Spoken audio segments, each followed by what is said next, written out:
माननीय सदस्य श्री अरविंद चौहान जी। सॉरी माननीय चेयरमैन साहब, बहुत बहुत धन्यवाद।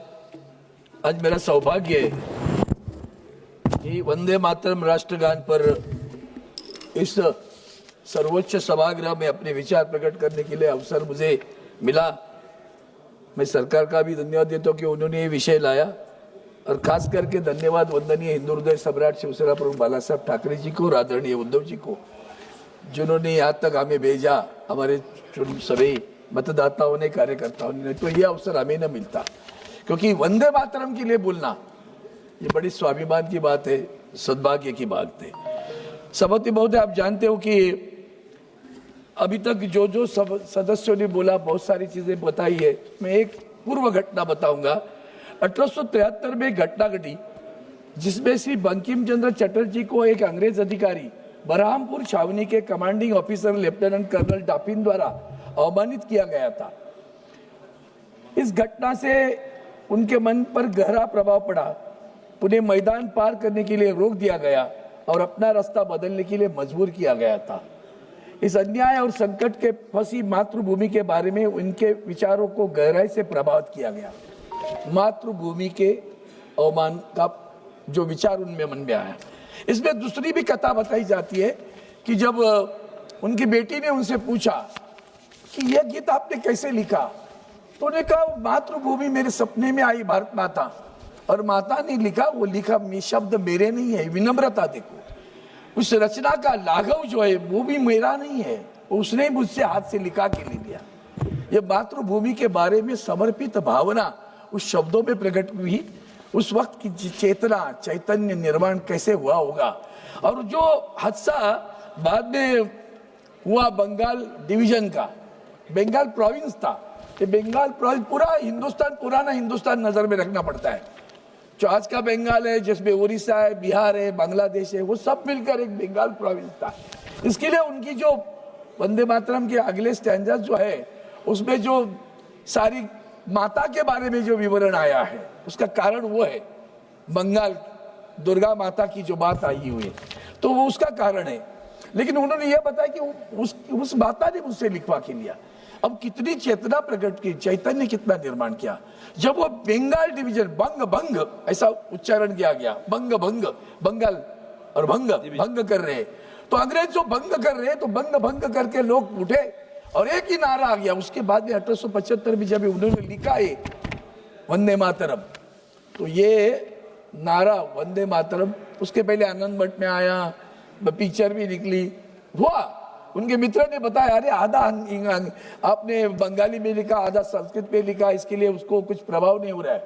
लेकिन वो नारा बंग भंग के बारे में जो गूंजा, वैसा गूंजा कि पूरे भारतवर्ष में वंदे मातरम कहने लगे। हमें बचपन की याद आती है। स्कूलों में हम तो स्वतंत्रता के बाद में पैदा हुए, तो स्कूलों में हम 15 अगस्त 26 जनवरी राष्ट्रगीत गाते हैं, राष्ट्रगान गाते हैं, तो वंदे मातरम गाते थे। अब उसके बाद में भी सर 50-60 साल तक प्रभात फेरियां निकलती रही स्कूलों में भी, वंदे मातरम, भारत माता की जय करते रहे, हिंदू मुस्लिम सभी इकट्ठे घूमते रहे। लेकिन उसमें एक चीज और याद आती थी, झंडा ऊंचा रहे हमारा विजय विश्व तिरंगा प्यारा, वो भी हम गाते थे। और वो गाते थे तो आज उसकी याद आती है कि जो तिरंगा हमारे मित्र, हमारे सत्ता पक्ष के पितृ संगठन ने कभी 50 साल अपने कार्यालय पे लहराया नहीं, कभी नहीं लहराया, न राष्ट्रगीत कभी गाया, राष्ट्रगान कभी गाया, राष्ट्रगीत कभी गाया। आज वही लोग वंदे मातरम की सराहना करने पर आए। उनकी सत्ता, उसका उनका भाग्य है। राष्ट्रगीत आपने 50 साल तक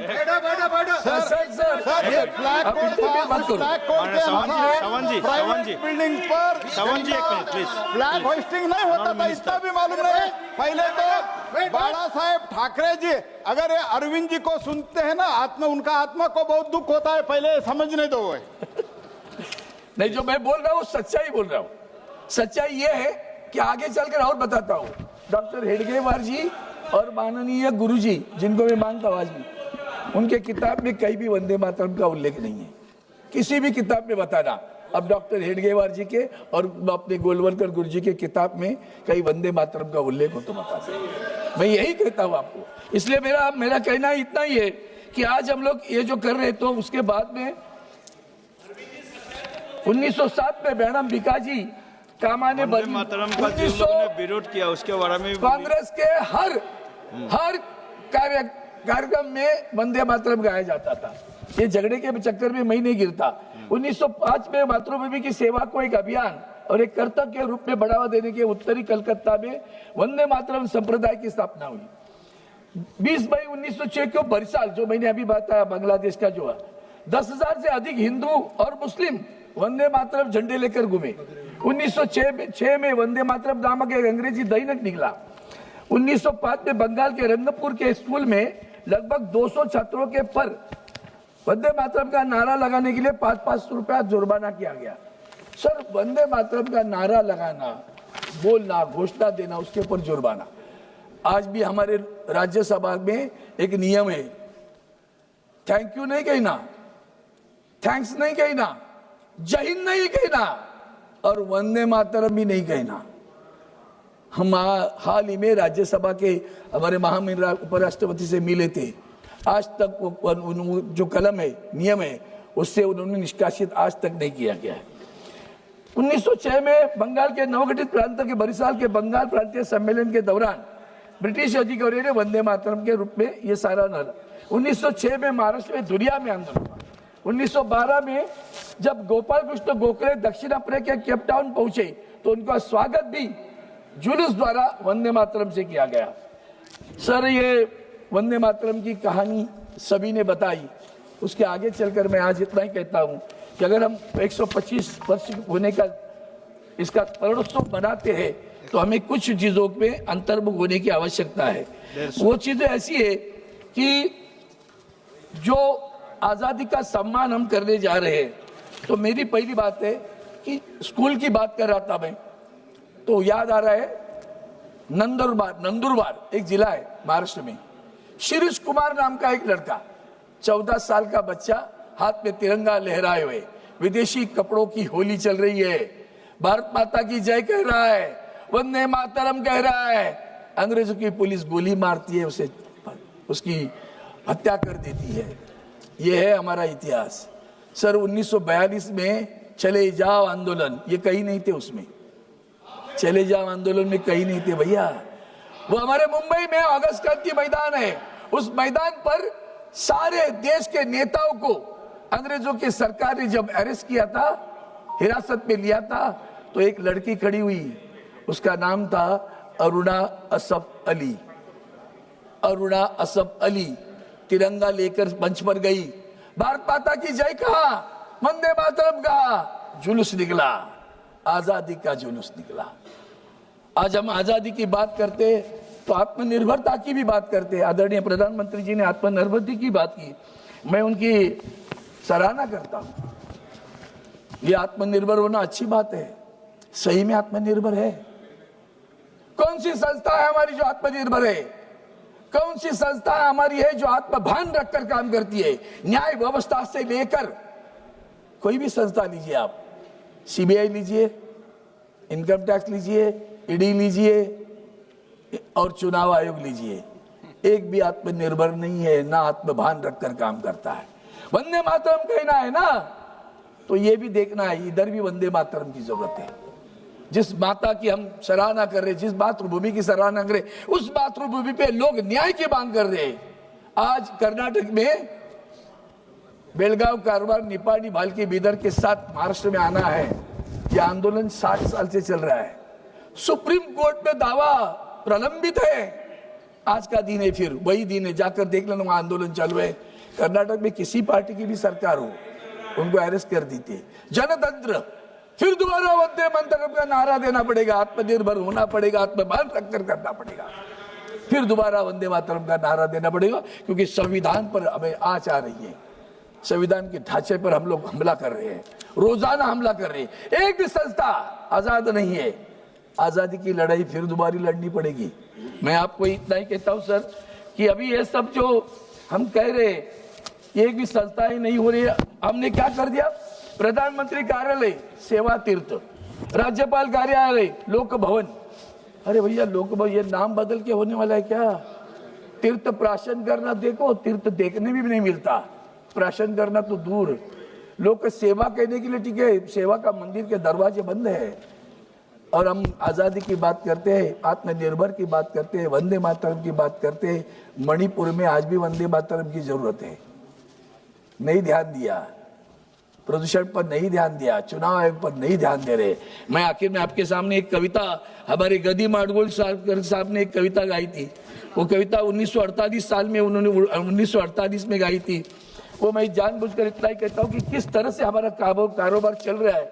अगर आत्मनिर्भर भारत की बात करते हो तो इसको ध्यान से देखिए, सुनिएगा, क्योंकि ये मराठी में है, फिर भी हिंदी समझ में आएगी।